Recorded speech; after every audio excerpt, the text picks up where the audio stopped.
Picture an ancient hunter, one man, one spear, face to face with a massive, dangerous animal, a single decisive throw, and dinner is secured. It's the image in almost every cartoon, every movie, every textbook illustration of how ancient humans hunted. It's also almost never how it actually happened. Start with the animals themselves. A single bison weighs close to a ton, a mammoth several times that.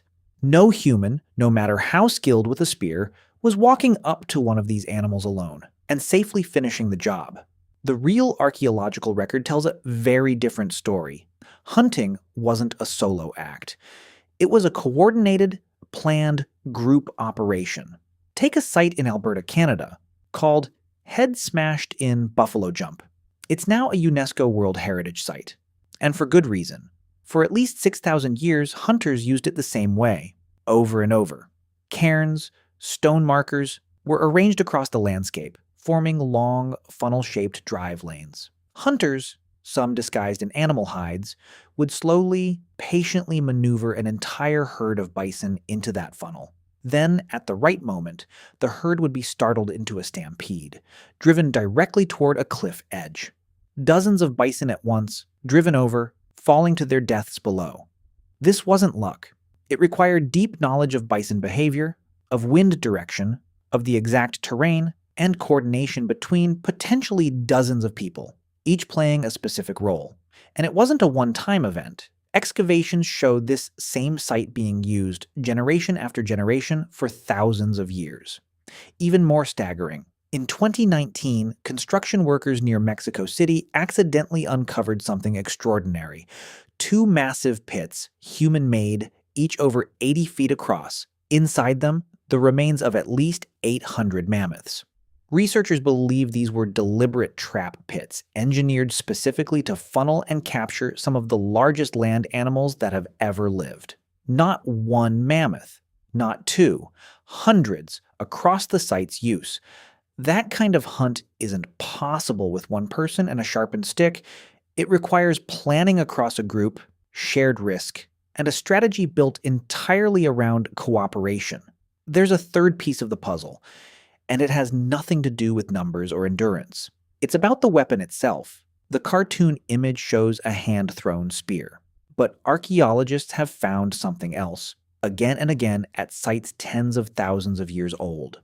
A device called an atlatl, or spear thrower. It's a simple hooked stick, but it acts as an extension of the human arm, adding leverage that a bare hand simply can't produce. The result? Spears thrown with an atlatl travel dramatically faster and hit with dramatically more force than anything a bare arm could manage. That difference mattered enormously. It meant hunters could strike from further away, outside the reach of tusks, horns, or claws, turning a suicidal close-range gamble into a calculated, safer strike. So even the one hunter, one spear image needs correcting on its own terms. The spear itself likely wasn't just thrown by hand. It was launched by an engineered tool built specifically to keep the hunter alive. The next challenge to the lone hunter image comes from a completely different direction, the human body itself. In 1984, biologist David Carrier proposed something that seemed almost absurd at first. He noticed something genuinely strange about humans, compared to almost every other mammal. We cool ourselves primarily by sweating. Most four-legged animals, the ones humans would have been hunting, cool themselves mainly by panting. And panting has a critical weakness. You can't pant effectively while running at full speed. Carrier's hypothesis: if early humans could chase an animal for long enough at a steady pace, in the heat, the animal would eventually overheat and collapse from exhaustion, long before an endurance-adapted human runner would.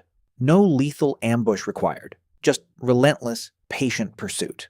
The idea was expanded further in 2004 by researchers Daniel Lieberman and Dennis Bramble, who pointed to specific traits. Humans have unusually efficient leg tendons, a stabilizing skull ligament, and a body built for sustained distance running in a way few other primates share.